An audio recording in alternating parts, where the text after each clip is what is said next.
Glória a Deus. Glória a Jesus. Cumprimento a todos com a paz do Senhor. Vamos iniciar a lição de número 9, né?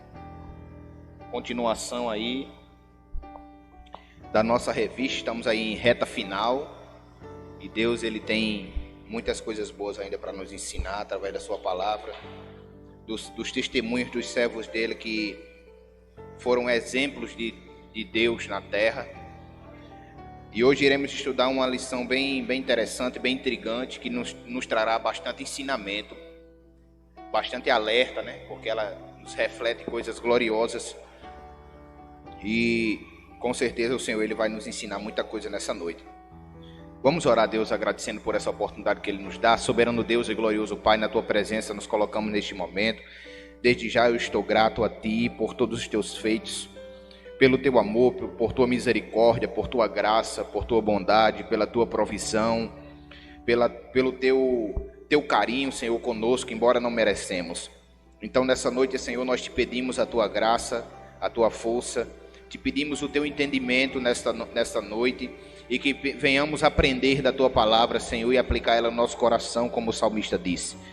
Então, meu Deus, nessa noite, fique à vontade, fala conosco, nos ensina, nos dá a inspiração da Tua palavra, porque é o Teu Espírito Santo que dá a revelação, a graça e a unção. Nos dá, Senhor, nesta noite, fica conosco e opera maravilhas no nosso meio, em nome de Jesus. Amém? Glória a Deus. Iremos estudar sobre o reinado de Joás. Esse personagem intrigante que nos traz uma lição interessante de que a vida do crente, ela é pautada dentro da vontade de Deus. Tem que ser do começo ao fim dentro da vontade de Deus. No momento em que o cristão ele começa a sua trajetória colocando Deus na frente, e em um determinado tempo da sua vida você começa a declinar, abandonando os princípios que Deus estabeleceu na sua palavra para a sua vida, com certeza não será uma trajetória que dará vitória, mas sim ela vai estar passiva à queda, à ruína. E nós temos um exemplo bem clássico aqui, que é o exemplo do rei Joás, né? Joás que passou a ser o rei de Judá. Joás que era um homem que teve uma história marcante, que nós iremos ter o prazer de folhearmos ela aqui hoje nessa noite, mas que ele teve uma história de um início glorioso e de um final trágico, porque ele iniciou a sua vida de acordo com a vontade de Deus e terminou a sua vida fora das vontades de Deus. Então isso nós já aprendemos, antes de entrarmos na nossa lição, já aprendemos que às vezes o difícil não é iniciar nem viver, mas permanecer até o fim. É essa a dificuldade que muitos encontram. Mas quando nós nos disponibilizamos a fazer a vontade de Deus, a estar dentro dos seus preceitos, dos seus princípios, com certeza a gente vai decolar diante da presença de Deus e vai permanecer até o fim, porque Ele nos garante essa vitória. Amém? Então, a nossa lição, ela nos traz aí, a nossa lição 9, ela nos traz como tema o reinado de Joás. Nossa lição, nosso texto áureo, deixa eu só...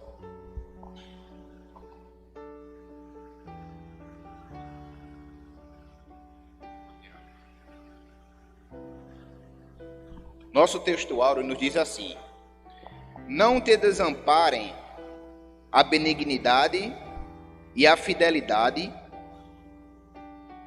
ata-as ao teu pescoço, ou seja, amarra ela ao teu pescoço, escreve-as na tábua do teu coração, e acharás graça e bom entendimento aos olhos de Deus e dos homens. Provérbios capítulo 3, versículo 4, ou seja, o escritor de Provérbios, que foi Salomão, ele está dizendo aqui: ata, amarra, ata ao teu pescoço, escreve na tábua do teu coração a fidelidade e a benignidade, ou seja, aquilo que traz fortaleza para o homem diante de Deus, que é a fidelidade e a sua bondade, né, que são atributos de Deus para o homem.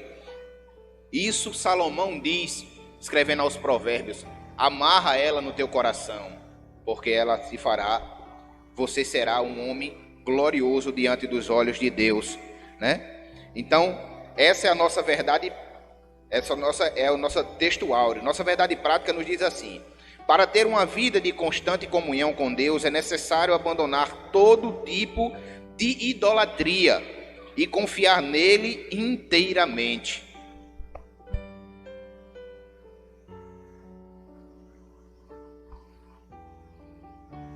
Glória a Deus. Para ter uma vida de constante comunhão com Deus, é necessário abandonar todo tipo de idolatria e confiar nele inteiramente. Ou seja, a gente está vendo aqui que logo no princípio da nossa revista está pedindo para confiar. A confiança é algo que você adquire de alguém, que você tem que preservar ela para que essa confiança nunca seja perdida, porque uma confiança perdida em alguém, ela é difícil de se recuperar. Você confia muito em alguém, você confia que aquela pessoa ali é fiel, que aquela pessoa é firme. Do nada, tudo aquilo que você confiava se acaba. Você fica com aquela sensação de que você foi traído, a sensação de covardia. Rapaz, eu confiei tanto, rapaz, naquela pessoa, e a pessoa fez isso comigo, fez isso com ela mesma, né? Dá aquela sensação, aquele mal-estar na pessoa, aquela sensação ruim, né? Quando a confiança ela é perdida. Então, imagine qual foi a sensação que Deus teve quando o rei Joás se inclinou à idolatria, né? A gente vai chegar lá. Um homem que iniciou a sua história. Vamos ler aqui o nosso texto, nossa lição bíblica em classe, que se encontra no livro de 2 Reis, capítulo 11, verso 1 e 3, capítulo 12, 1 ao 5 e 17 ao 21, que nos diz assim: vendo, pois, Atalia, mãe de Acasias, que seu filho era morto, levantou-se e destruiu toda a descendência real. Mas Jeozeba, filha do rei Jeorão, irmã de Acasias, tomou a Joás, filho de Acasias, e o furtou dentre os filhos do rei, aos quais matavam, e o pôs a ele e a sua ama na recâmara, e o escondeu de Atalia ou Atalha, e assim não o mataram. Jeozeba o teve escondido na casa do Senhor 6 anos, e Atalha reinava sobre a terra. No ano 7º de Jeú, começou a reinar Joás, e 40 anos reinou em Jerusalém, e era o nome de sua mãe Zíbia, de Berseba. E fez Joás o que era reto aos olhos do Senhor, todos os dias em que o sacerdote Joiada o dirigia. Então, tão somente os altos se não tiraram, porque ainda o povo sacrificava e queimava incenso nos altos ou nos altares. E disse Joás aos sacerdotes: todo o dinheiro, todas as coisas santas que se trouxer à casa do Senhor, a saber, o dinheiro daquele que passa o arrolamento, o dinheiro de cada uma das pessoas, segundo a sua avaliação, e todo o dinheiro que trouxer cada um voluntariamente para a casa do Senhor. Os sacerdotes o recebam cada um dos seus conhecidos, e eles separem as fendas da casa, segundo toda a fenda que se achar nela. Então subiu Azael, ou Razael, rei da Síria, e pelejou contra Gate, e a tomou. Depois Razael resolveu marchar contra Jerusalém. Porém Joás, rei de Judá, tomou todas as coisas santas de Josafá, e Jeorão e Acasias, seus pais, reis de Judá, consagraram, como também todo o ouro que se achou nos tesouros da casa do Senhor e na casa do rei, e os mandou a Hazael, rei da Síria, e este então se retirou de Jerusalém.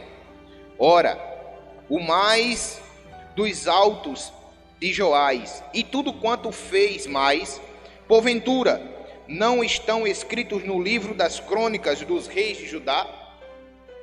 E levantaram os seus servos, e conspiraram contra ele, e feriram Joás na casa de Milo, que desce para Sila, porque Josacar, filho de Simeate, e Josabade, filho de Somé, seus servos, os feriram e morreu, e o sepultaram com seus pais da cidade de Davi, e Amazias, seu filho, reinou em seu lugar. Então, essa é a nossa leitura bíblica em classe, uma história que nos revela, né, esse confronto e praticamente essa introdução que eu trouxe aqui, que foi no período que o rei Joás ele foi escondido para não ser morto, né? A sua avó, né, praticamente aí matou todos os que fazia parte daquele reinado, porque Atalha, ou Atalia, como está escrito aqui, ela era esposa de Jorão. Quando Jorão foi morto, assassinado por Jeú, que era outro guerreiro da época, foi o que aconteceu aqui. Atalha, ela era esposa de Jorão. Jorão reinava. Jorão era nada mais, nada menos que o filho do rei Josafá, que foi onde começou o erro. Quando a família de Josafá, que era do reino de Judá, se envolveu com a família de Acabe e Jezabel. O reino tinha se dividido. Lembra que a gente ensinou aqui que o reino de Israel foi dividido em dois reinos, o reino de Judá e o reino de Jerusalém. Foi o que aconteceu, o tempo foi passando, e vai e vem de gente, comunicado, e faz perdão, faz aliança, faz isso, faz aquilo. Josafá faz aliança com Acabe. Ou seja, o reino sul fez aliança com o reino norte, coisas que eles já tinham se separado por causa de brigas políticas, de opressão. Então agora o filho de Josafá, Jorão, se envolve com a filha de Acabe, Atalia. E ele vai e se envolve com ela, e aí constitui família. Quando a gente chega em Atalia agora, que foi o que a Atalia fez? Quando o Jorão, seu marido, foi assassinado por Jeú, ela manda matar todo mundo que fazia parte do reino. Até o neto dela ela mandou matar. Mata todo mundo, quem vai governar agora sou eu. Porque um rei, uma pessoa só poderia ser aclamada rei se não tivesse nenhum sucessor legal. Como não tinha mais ninguém, que ela mandou matar todo mundo, a filha, a Atalha, era neta de Jezabel. Então a Atalha faz o quê? Ela vai e manda matar todos aqueles que faziam parte do reino. Quando ela manda matar todo mundo do reino, só sobra quem? Ela. Então a rainha agora vai ser ela. Só que no meio dessa história, Joás era uma criança de 1 ano. Aí Joseba vai, a mulher a gente vai ver o nome do sacerdote aqui, Joiada. Joseba vai e pega Joás e esconde o menino para não ser morto. Porque a Atalha estava matando todo mundo que fazia parte da família, para ela governar. Então, o sacerdote Joiada, junto com ela, com a sua esposa, pega Joás e esconde ele. O menino estava guardado, a Bíblia diz que ele ficou 6 anos guardado, 6 anos escondido. Quando o menino completa 7 anos, o sacerdote Joiada se reúne com os príncipes e diz assim: a gente vai ter essa mulher do poder. O que é que essa mulher fazia? Atalha, ela simplesmente herdou a natureza de Acabe e de Jezabel, seus avós. Ela herdou a natureza idólatra. O coração dela reinava a idolatria por Baal ou por outros deuses, que esse povo naquela época, eles tinham diversos deuses, e Baal reinava como o soberano, mas tinha outros deuses que eles acreditavam. Então eles Azerá, lembra que a gente fez aqui, que é Azera ou Azerá, né? Estava escrito Azerá, Baal, por aí vai. Então eles tinham outros deuses que eles seguiam. Perdão. Mas eles faziam cultos a esses deuses. E Atalha herdou isso dele. Então tudo aquilo que representava a presença de Deus tinha sido sufocado pela idolatria da rainha Atalha. O sacerdote Joiada, ele adorava a Deus, o Deus de Israel. Ele não se curvava diante dos deuses que ela seguia e que ela construiu os templos para ele. Então foi o que ele fez. Quando ele guardou a última gota do sangue da geração de Davi, que tinha o direito legal de reinar, ele escondeu e disse aqui: esse aqui ninguém vai matar não. Alguém vai ter que governar no lugar dessa mulher. E ele escondeu o menino. O sangue de Davi ele guardou. E ele vai, pega aquele menino com 7 anos de idade, ele reúne os príncipes, chama Atalha e destrona Atalha. Diz a ela: olha, você a partir de hoje você não vai governar. Que é a nossa introdução. Vamos entrar na nossa introdução para a gente não ficar sem revista.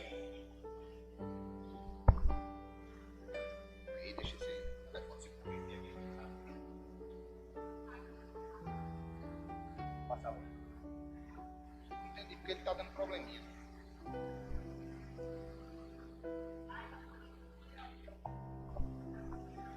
Pronto, deixa eu ajustar aqui para ficar melhor.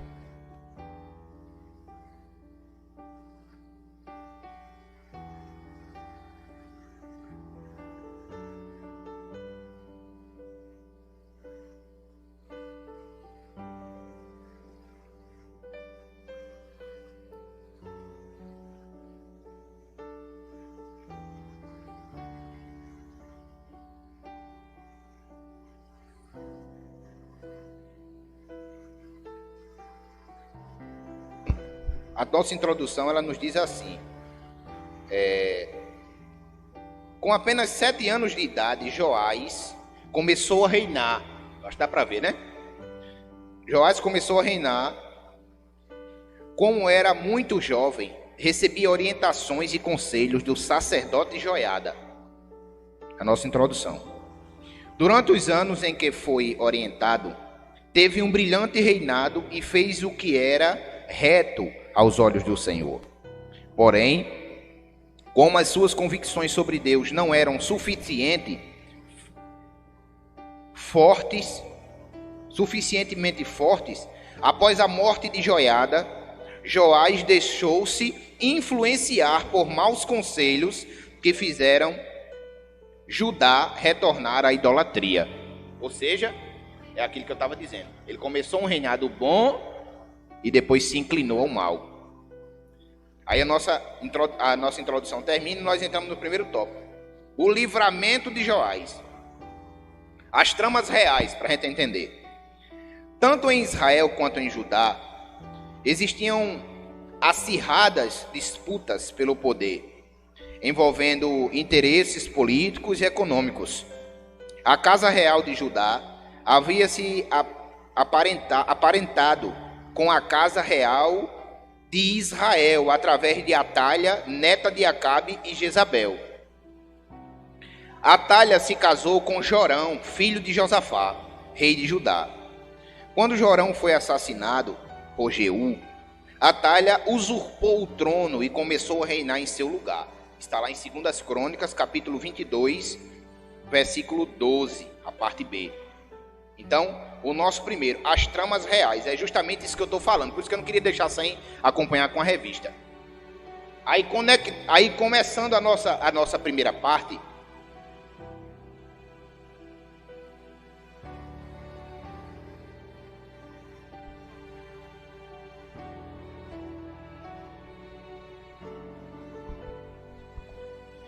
Então, para concluir nosso primeiro raciocínio, a gente está com esses probleminha técnicos, a gente está fazendo uns testes, viu, irmão? Em algumas coisas aqui a gente está fazendo uns testes para ver se melhora o processo. Nesse processo todo, esse resgate da semente de Davi dentro da casa de Joiada, Deus começou a trabalhar na vida da criança, porque a Bíblia diz que ele começou a estudar as leis de Moisés. Joiada era sacerdote. Então ele ensinava a Joás os caminhos que ele devia andar. Joás cresceu com temor a Deus, adorando a Deus, aprendeu a orar, aprendeu a cantar louvores a Deus, aprendeu a ter o temor de Deus no seu coração, aprendeu a estar na presença de Deus. Ele tinha exemplos, como o próprio sacerdote Joiada, de que Deus era o único Deus e soberano. Não aceitar a idolatria, não aceitar a corrupção, se prostituir a outros deuses. Porque vocês, quem estudou, né, esse trimestre todinho, eu cansei de dizer aqui que a natureza de Acabe e Jezabel era sanguinária, era diabólica, era o demônio aquela mulher. Eles sacrificavam crianças, fazia coisas horríveis. Já imaginou os templos deles, tudo melado de sangue, de sacrifício, de gente, aquela ceboseira. Então, nós vemos aqui que Atalha, ela continuou aquelas práticas, porque ela tinha a natureza pecaminosa do senhor das moscas, né, Stephanie? Do senhor das moscas. Então, ela tinha essa natureza vinda dos seus avós. Joás não, cresceu num berço crente, convertido, sabendo que tinha que ter temor a esse Deus que é poderoso. Então, o que aconteceu aqui? Quando Joás começou a crescer, foi feita a reunião para destronar ela e Joás assumiu o reinado. Só que Joás, quando assumiu o reinado, Joás só tinha 7 anos. Já imaginou uma criança de 7 anos? Maior do que Bianca, 2 anos. Assumiu um reinado. Então ele não tinha como governar como rei ativo. Ele era passivo. Ele era rei. Porém, ele precisava de instruções. E quem era o responsável? Seu tutor. Ele reinava, porém o reinado dele era guiado por alguém que tinha a mentalidade à frente da dele, que era o sacerdote. E glória a Deus que foi pelo sacerdote Joiada. Já imaginou se ele tivesse sido criado por alguém que adorasse a Baal? O que teria sido? Mas como eu sempre digo e vou dizer, Deus nunca perdeu o controle de dentro de Israel. Embora assassinou todo mundo, mas sempre ficava uma semente que Deus dizia: pode morrer todo mundo, mas eu faço surgir da onde não existe e faço gerar, e a minha palavra ela é concretizada novamente. É como uma folhinha que nasce no meio das cinzas, uma folhinha verde que germina depois de um incêndio. Era Joás naquele tempo. Então ele soube, né, desde o início da sua vida, que o Deus de Israel era o único Deus existente e o único Deus poderoso que podia fazer todas as coisas impossíveis e possíveis em prol de Israel, ou seja, de Judá, né? No caso de Joás, no reino de Judá. Então, tinha sim. E o sacerdote Joiada que estava como seu tutor, né? O Joiada dizia: olha, faz assim, porque assim, desse jeito, vai dar certo. Deus vai se agradar. E ele, como passou a vida inteira tendo Joiada praticamente como pai, tá certo, sacerdote. E assim era feito, e Deus se agradava. E ele viu o reinado dele crescer e prosperar. Entendeu? Então, o reinado de Joás, ele cresceu diante da presença de Deus. A primeira ação que ele fez, que nós vamos até entrar aqui, ó. Vamos destacar primeiro a coragem do sacerdote Joiada, né? Atalha herdara a perversidade de Acabe, na nossa lição diz, no tópico 2. E Jezabel, para se assentar no trono, ela matou todos os membros da família real, incluindo seus próprios netos. Diga aí. Aí, apenas Joás, filho de Acasias, escapou. Ele tinha 1 ano de idade e foi escondido em uma sala por sua tia Joseba, esposa do sacerdote Joiada, e lá ficou durante 6 anos. Nesse período, Joiada preparou Joás para assumir o trono e lhe ensinou as leis mosaicas, ou seja, tudo que era de primícia do povo de Deus, o sacerdote Joiada ensinou para ele, para Joás. Ele aprendeu o melhor que tinha, porque ele era sacerdote. Joiada era um homem preparado diante de Deus, um homem de comunhão extrema com Deus. Então, nós vemos aí que o berço da criação de Joás já foi um berço preparado pelo próprio Deus, para que ele tivesse o seu coração voltado a Deus, que era a esperança do rei de Judá, do reino de Judá. Aí vamos para a estratégia bem-sucedida. Quando Joás completou 7 anos, Joiada armou uma estratégia para empossar o legítimo rei. Combinou com os capitães da guarda e no dia planejado por eles, destituíram Atalha do trono e proclamaram Joás como rei. Joiada, naturalmente, passou a ser corregente, é aquilo que eu estava dizendo, o tutor, corregente com Joás, pois este não tinha condições de reinar por ainda ser criança.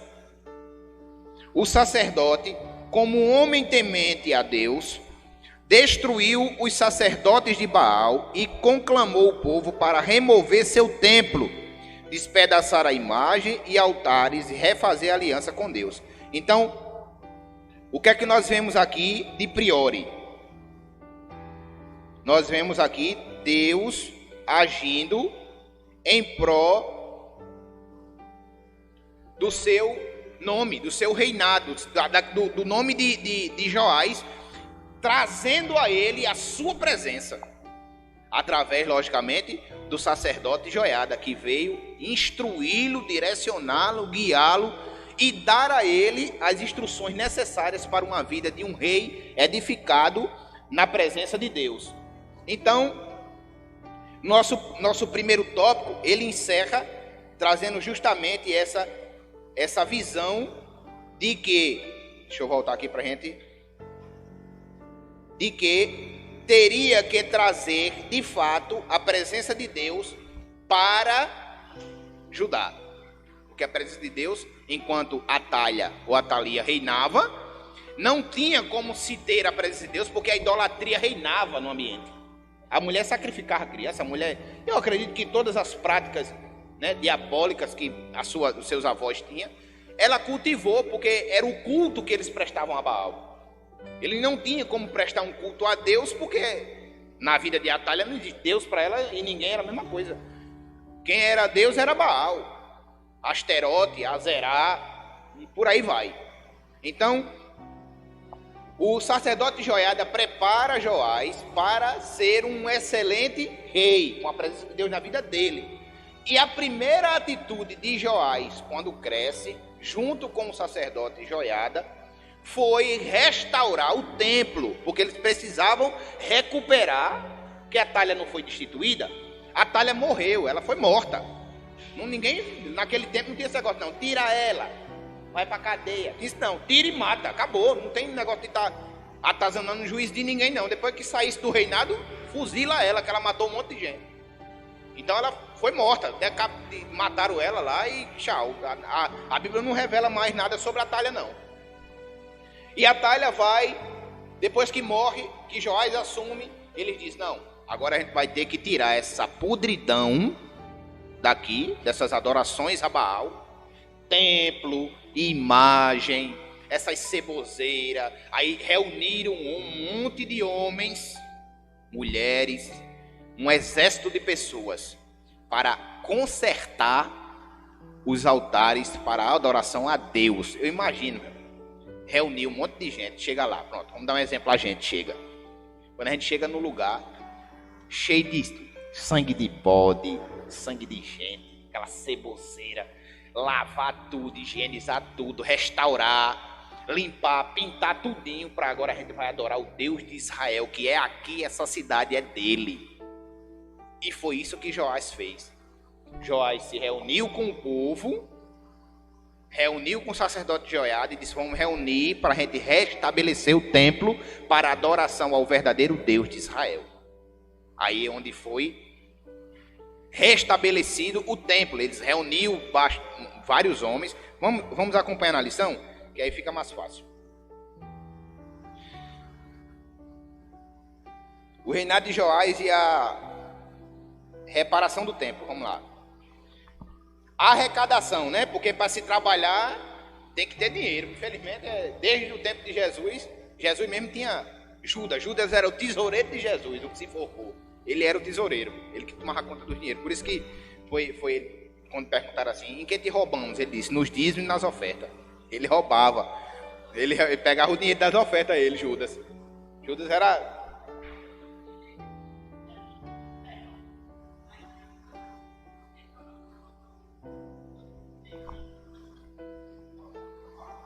Começou com Adão, né? A desobediência. A arrecadação para reparar o templo.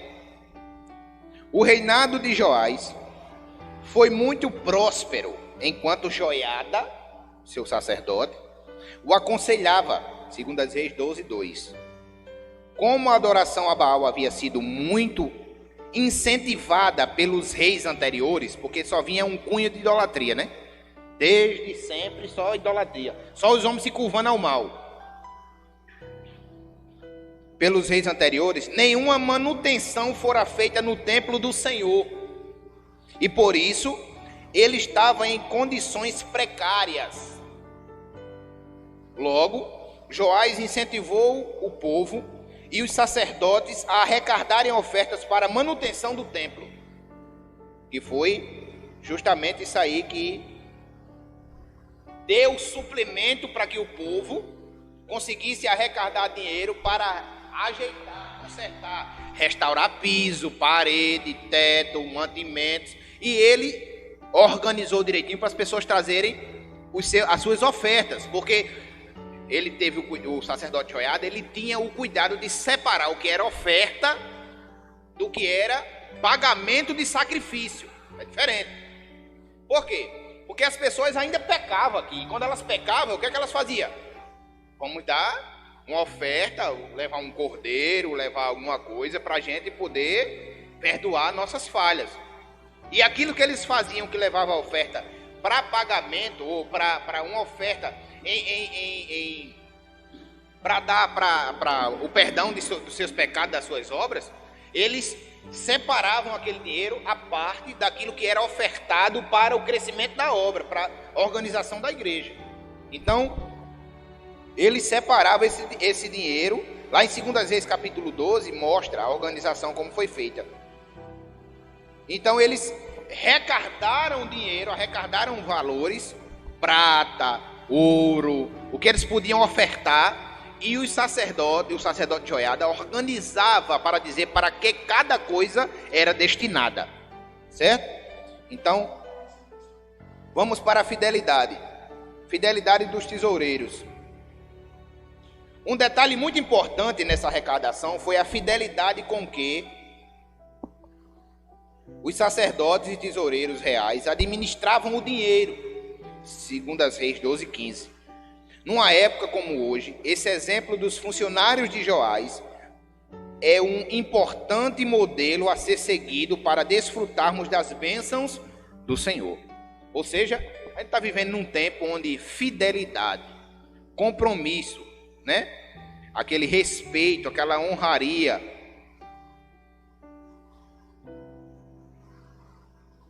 aquela fidelidade, né? Que a gente precisa, porque hoje em dia a gente está vivendo no meio de uma sociedade corrupta, onde tomar conta de dinheiro para eles é tirar vantagem. A gente vê aí, né? Sonegações de impostos, dinheiros, altas taxas sendo cobradas abusivas de impostos. Um combustível que sai da refinaria num valor lá embaixo, quando chega nos carros da gente, chega no valor de quase R$6, onde ela é vendida a 2 e pouco. Tudo imposto por cima de imposto, sendo lançado em cima. E essas pessoas que administram esses dinheiros não estão nem aí para quem tem condição e quem não tem. Eu não estou aqui desviando a nossa lição para o termo político, não. Mas a politicagem nesse tempo aqui também existia. E nós vemos um exemplo de pessoas que o próprio Deus toca no coração do sacerdote Joiada para separar junto com Joás, para administrar o dinheiro daquela época, da oferta que está sendo arrecadada para a reconstrução do templo, para a restauração, melhor dizendo, do templo. E nós vemos que eles foram fiéis.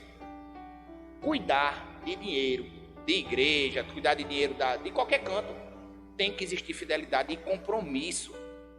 A nossa lição deixa aqui, ó, eu até estava estudando em casa a síntese do tópico 2, aqui eu vou botar aqui para você ver, para a gente ler junto, Não sei. Tem aí a síntese do tópico 2. Eu acho que é mais embaixo, tá? Aí, ó. Síntese do tópico 2. Aqueles que administram os bens destinados para a obra de Deus devem fazê-lo com dedicação, verdade e amor. Ou seja, a necessidade que eles tinham, o sacerdote de Joiada tinha, que Joás tinha como rei, era de pessoas que realmente tivessem compromisso, né? Se comprometesse a assumir e não ter desvio de nada.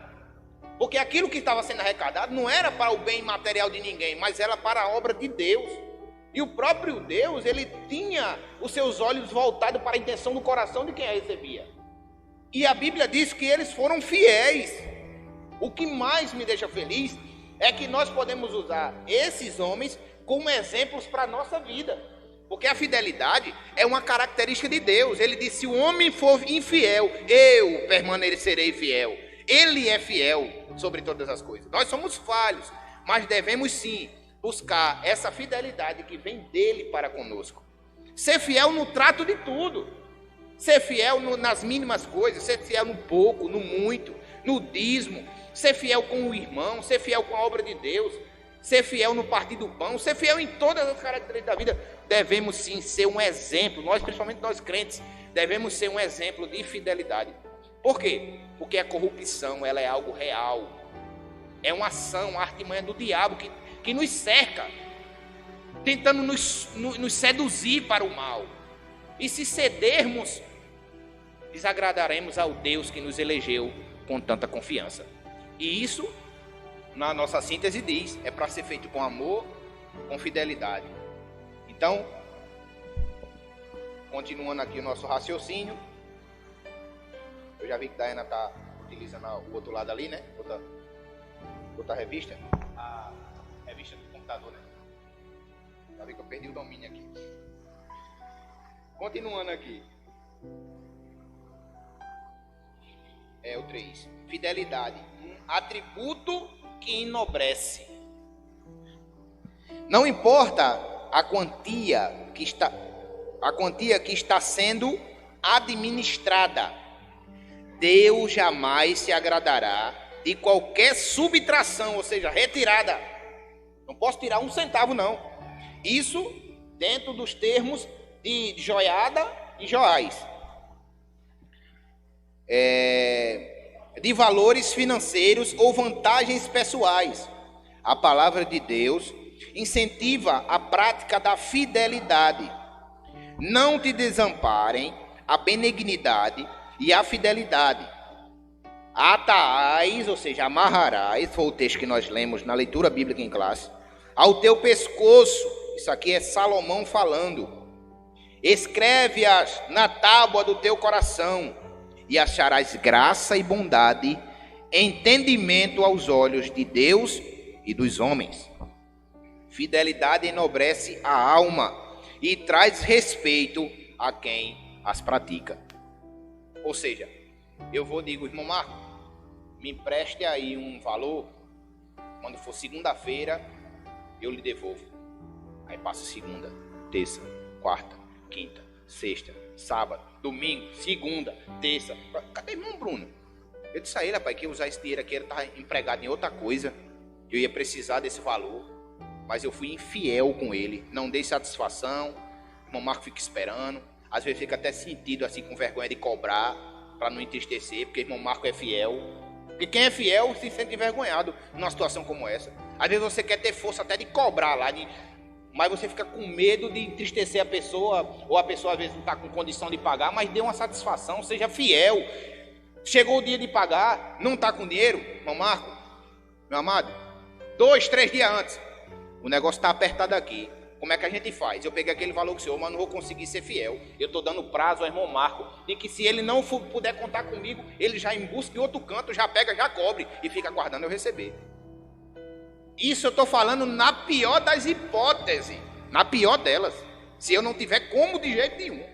Mas a minha obrigação é rapaz, eu não vou ter esse dinheiro para dar irmão Marco, não, então é melhor não pegar. Não, irmão Marco, deixe. Eu vou orar, Senhor, que Jesus vai me dar condição, abrir uma porta e Deus vai abrir as portas lá e eu vou ter condição de conseguir esse dinheiro. Mas pegar com o irmão Marco, com o coração pensando, rapaz, se não der certo, qualquer coisa, o irmão Marco dá os pulos dele. Isso eu estou sendo infiel. Antes de pegar o dinheiro, eu já estou sendo infiel. E Deus, que sabe de todas as coisas, já me julga como uma pessoa infiel. E quem é infiel com Deus, não vai ser fiel com ninguém.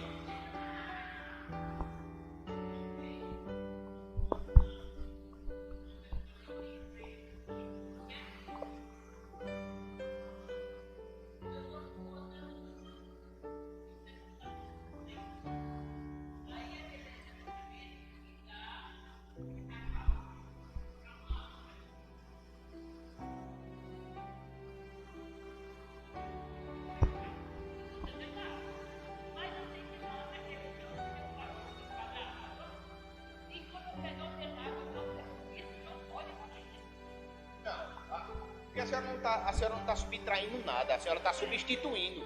É trocar R$2 por 2 de 1. Não fez nada. A senhora só pegou um valor daqui, tipo, a senhora está se referindo a um caixa específico para uma coisa. Vamos pôr uma farda, vamos fazer a farda. Aí irmã Maria Nunes vai ser responsável pelo valor. Pronto. Irmã Maria Nunes já tem R$100 com ela, que é referente à farda. Eita, minha água é R$100, mas eu só recebo dinheiro amanhã. Eu pego os R$100 daqui, pago a farda, a água, amanhã quando eu receber eu boto R$100 lá. Agora eu tenho que estar ciente de que aqueles R$100 estará lá amanhã. Porque se alguém de ali que confiou em mim disser assim, cadê os 100? Tá aqui, irmão. Prestei conta. O que eu não posso é tirar.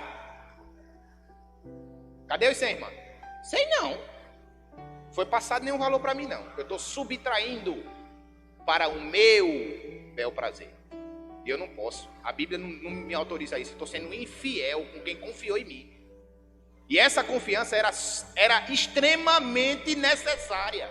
Porque Joiada e Joás estavam querendo arrecadar dinheiro para a reconstrução do templo. Eles não estavam sendo primeiramente fiel com o homem, não. Eles estavam sendo primeiramente fiel com Deus.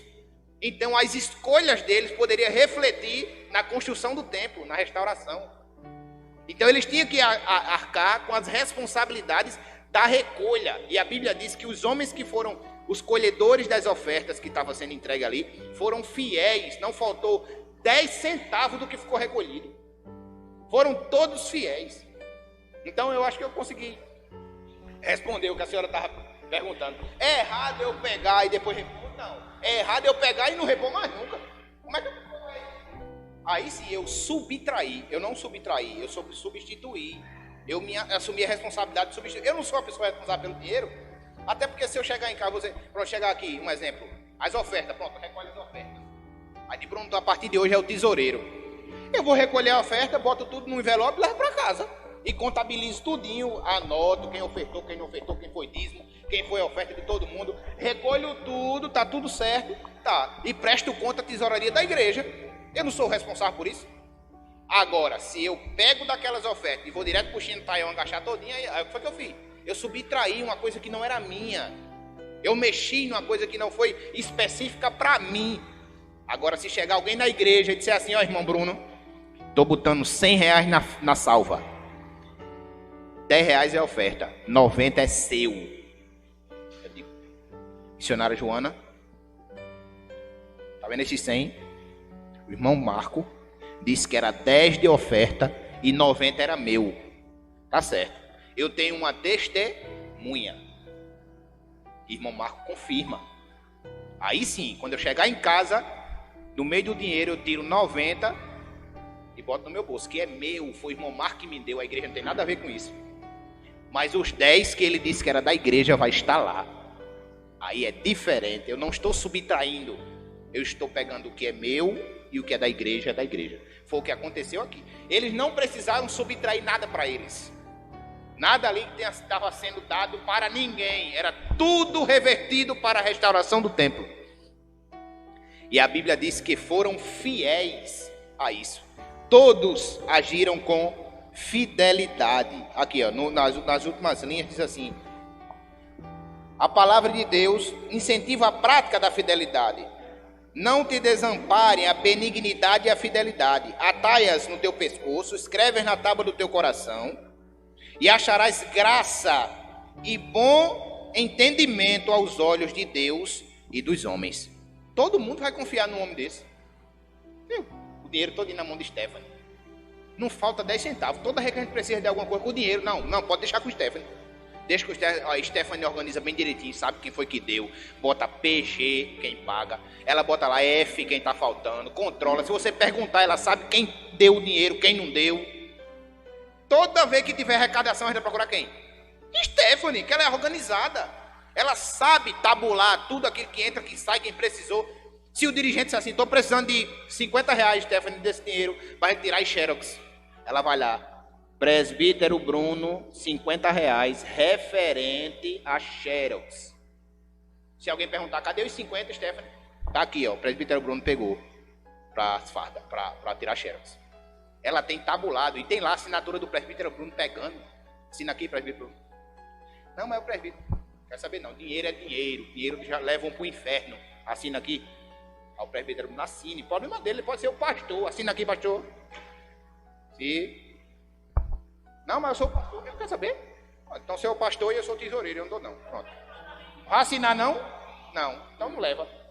Porque dinheiro é dinheiro, irmão. Assine. Se eu peguei dinheiro da igreja, qualquer um aqui da igreja pegou, retirado, referente. Porque senão amanhã ninguém nem lembra mais de onde foi que tirou esse dinheiro. Foi para onde que foi esse dinheiro? Eu sei lá, mano. Não, mas foi só a xerox, mas xerox foi quanto, meu Deus, de xerox? Foi quanto, meu Deus? Foi 50, não, foi 2,50, não foi... Se tivesse anotado, era só fazer assim, ó. 3,50 de xerox. É controle, responsabilidade.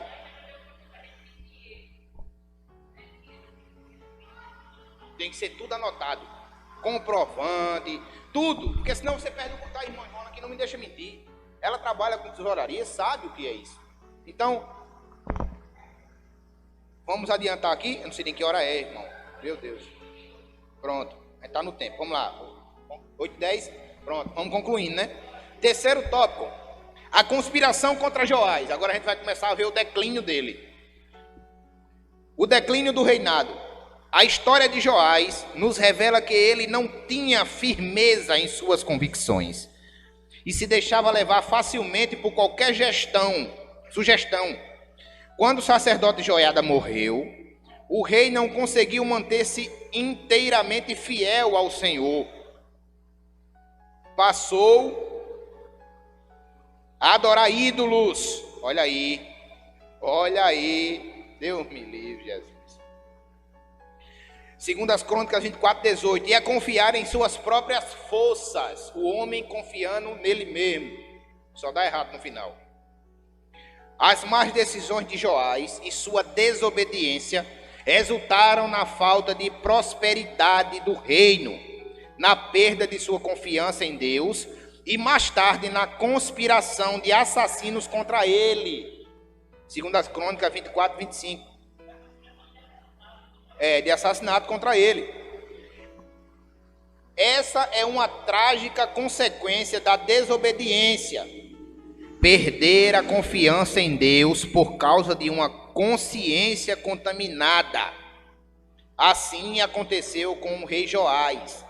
Quando conhecemos bem os caminhos do Senhor e entramos pelo caminho tortuoso, o da apostasia, a consequência trágica é inevitável.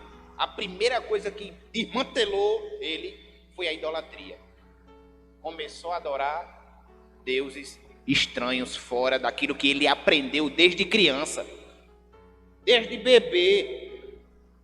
Inclinou o coração para conselhos maus, adorar outros deuses. Aí quando você começa a adorar outros deuses, você não se pode jorrar água doce e salgada de uma mesma fonte. Ele começou a inclinar seu coração para o mal. Quando ele começou a inclinar seu coração para o mal, a consequência foi a presença de Deus se afastar dele. Porque você adora a Deus ou você rejeita ele. E a Bíblia diz que ele começou a adorar outros deuses e a presença de Deus se afastou dele. Quando a presença de Deus se afastou, o reinado dele começou a decair. Começou a trazer consequências.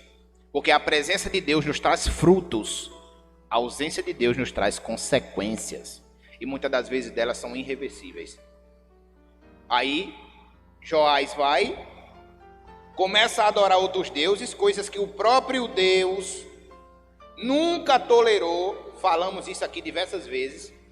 Citei até o exemplo de Israel na passagem para o Egito, várias vezes, da saída do povo de Israel, adorando a outros deuses, e Deus ficar virado, e queria matar o povo, e Moisés, e ele cometeu o mesmo erro, idolatria, que a nossa lição diz, desobediência, resultaram na falta da prosperidade, ou seja, a desobediência causou prejuízos financeiros ao reino. Ele começou a definhar financeiramente.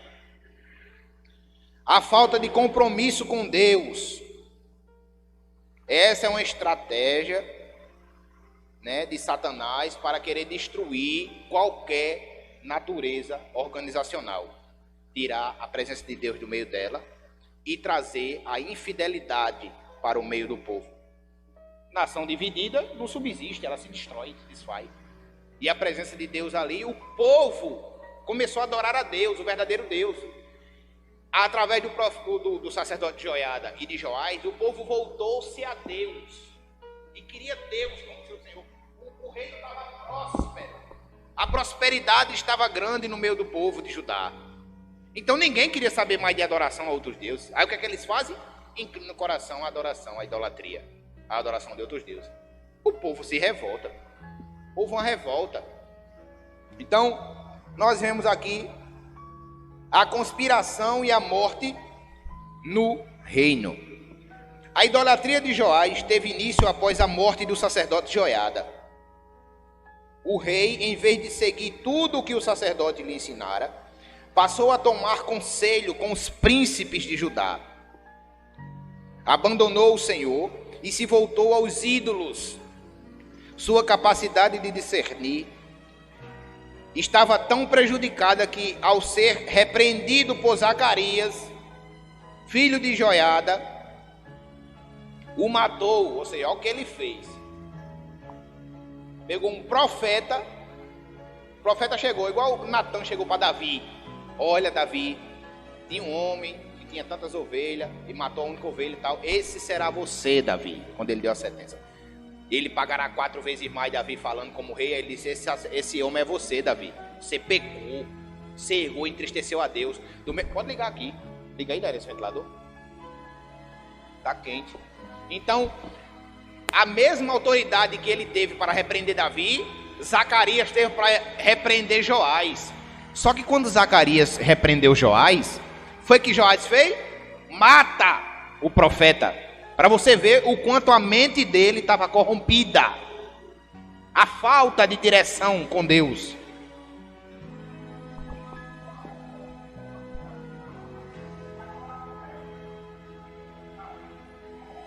Ele já é um homem feio. Entendeu?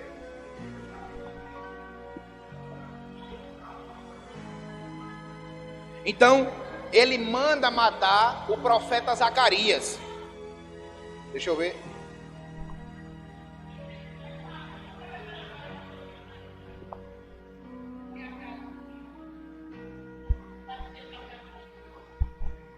Acabe? Fez o quê?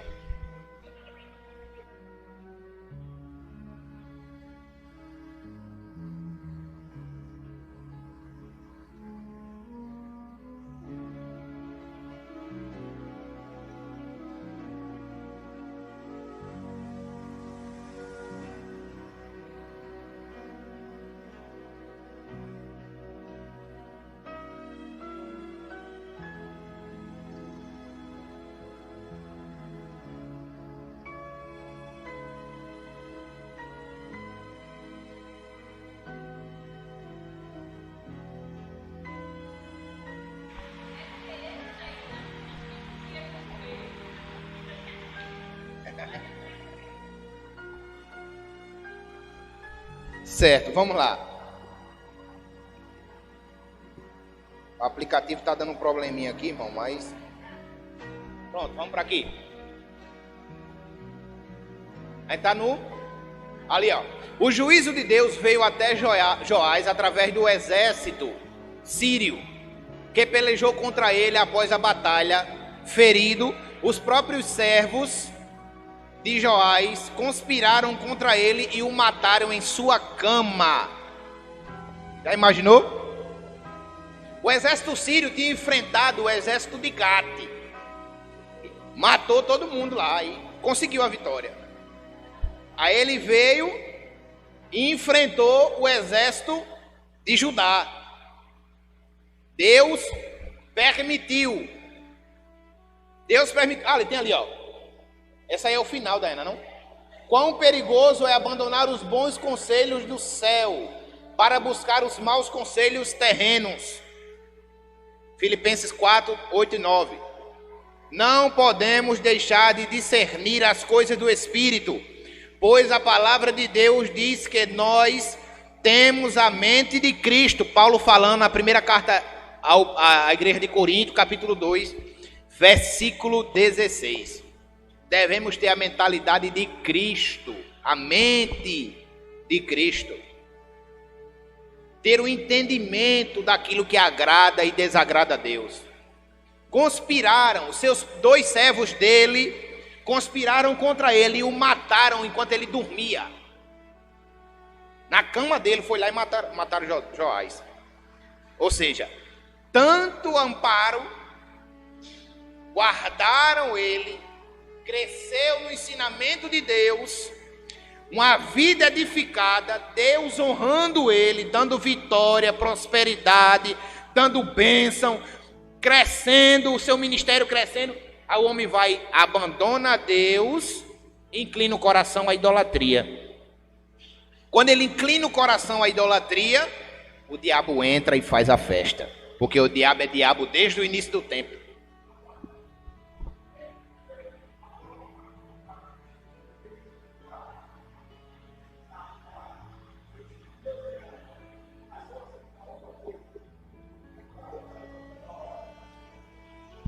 A insegurança, o que fez ele mudar? A insegurança no coração dele.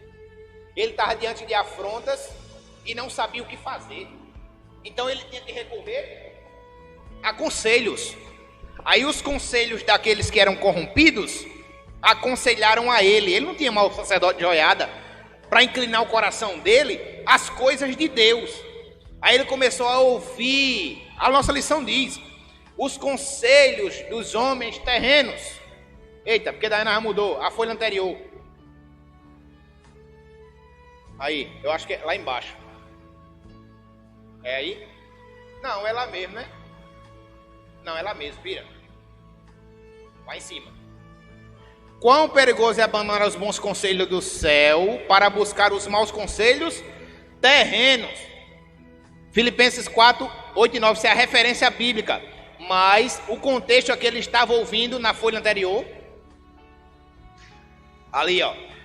O rei, em vez de seguir tudo o que o sacerdote lhe ensinara, ali em cima, antes da referência bíblica, passou a tomar conselho com os príncipes de Judá. Aí se desmantelou.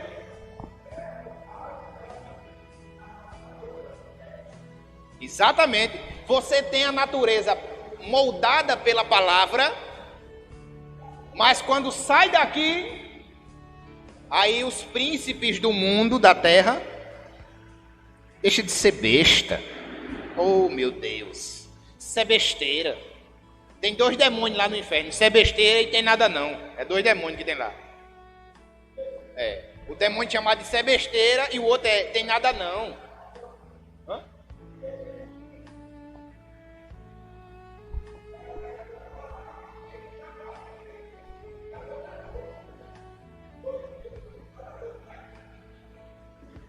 Exatamente. Eu conheço um bocado que um dia falaram até em mistério na minha frente assim, um raio descendo assim, e hoje em dia tá tudo tomando cachaça por aí e parece até que nunca nem conheceu Jesus, não sabe nem quem é Jesus, não sabe. Corações obstinados ao mal, inclinados para o pecado, porque o diabo faz assim. Deus ele molda com a maior paciência do mundo, aquele diabo não, ele joga tudo de uma vez assim, ó, para a pessoa se desmantelar todo mundo. O diabo não brinca de ser diabo não. Conclusão.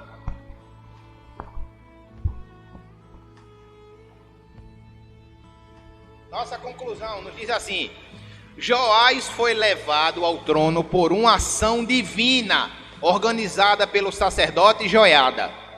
No início do seu reinado, ele reparou o templo e mandou construir vários artefatos para o ofício sagrado. Porém, após a morte do sacerdote Joiada, começou a fazer o que era mal aos olhos do Senhor. Passou a adorar ídolos e perdeu completamente a noção de justiça ao mandar assassinar o profeta Zacarias. Seu reino entrou em decadência e ele acabou assassinado por 2 de seus servos. Dá para ter noção?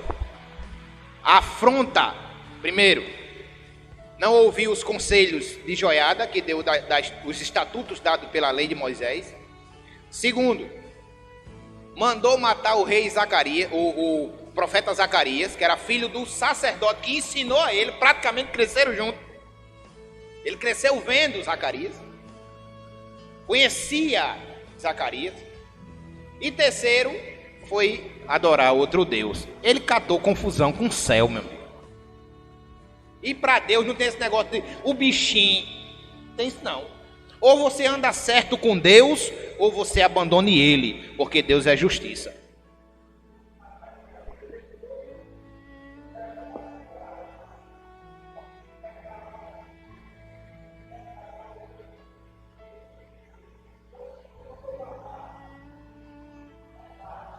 Exatamente. O irmão matando irmão, isso a gente vê desde o início. Caíno matou Abel. Então, com isso concluímos nossa lição. Próxima lição. Sim, o exercício, né? Vamos para o exercício? Por quanto tempo Joás ficou escondido? 6 anos. Ele tinha 6 anos. Quem aconselhava Joás no início do seu reinado? Sacerdote Joiada. Tá certo. O que a fidelidade ao Senhor produz? A fidelidade a Deus enobrece a alma e traz respeito para quem a pratica, né? Como se comportou Joás após a morte do sacerdote Joiada? Após a morte de Joiada, Joás não conseguiu manter-se inteiramente fiel ao Senhor. Passou a adorar ídolos, a confiar em suas próprias forças, a força do seu braço. Qual foi a consequência da desobediência de Joás? Seu reino entrou em decadência e ele acabou assassinado por 2 de seus servos. Isso está escrito na conclusão. É isso? Irmãos, a gente está caminhando aí. Existem lições dessas que são empolgantes, né? Você chega, se envolve, a classe se envolve. Tem outras que são mais simples, porque são histórias isoladas, mas que têm a sua importância, a sua riqueza, né? Devemos ser fiéis, devemos estar atentos à presença de Deus, ser fiéis a Ele, obedecer os seus estatutos, porque enquanto estivermos assim, com certeza estaremos sempre de posse de vitória. Mas quando inclinamos nosso coração ao mal, deixamos e esquecemos os benefícios que Deus já proporcionou em nossas vidas, pecamos, desagradamos a Deus e sofremos com isso. Exatamente, por isso que o mundo está sofrendo. O que é uma pandemia para Deus? Nada. Mas é como o Senhor Jesus falou, né? Eu não voltarei aqui enquanto vocês não aprenderem a chorar. A humanidade tem que entender que só existe um Deus sobre todas as coisas que governa tudo. Para Deus uma pandemia não é nada, ele olha assim, tá bom, faz assim e o vírus vai embora e ninguém vê nem falar mais. Mas a humanidade está com o coração corrompido, voltado à idolatria, ao pecado, à injúria, à injustiça, à pornografia. E isso faz com que Deus se ire. Mas pregamos todos os dias. Não esperamos melhora, esperamos o arrebatamento da igreja. É isso que nós esperamos. Tá certo? Gente, quem quiser já passar o valor para mim, da revista nova que vai vir, eu acho que vai permanecer o mesmo valor, R$9. Eu acho. Pronto. Aí as pessoas que quiserem, já vai passando para mim os valores, porque aí eu já vou somando. Assim que abrir, faço carreira, já trago a revista. A revista do mês que vem é boa. Falando sobre o apóstolo Paulo, acho que vocês viram. O apóstolo Paulo trouxe a espinha dorsal daquilo que a gente conhece como doutrina. Então, o apóstolo Paulo, ele traz... Deixa eu...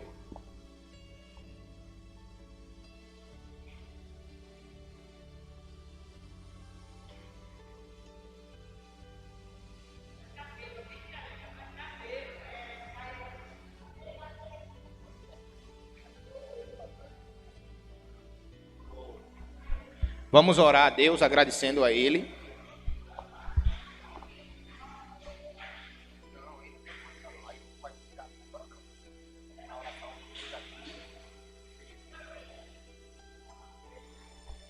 Vamos orar a Deus, agradecendo a Ele. Alguém trouxe oferta? Não. Trouxe não? Amém. Glória a Deus. Vamos orar ao Senhor.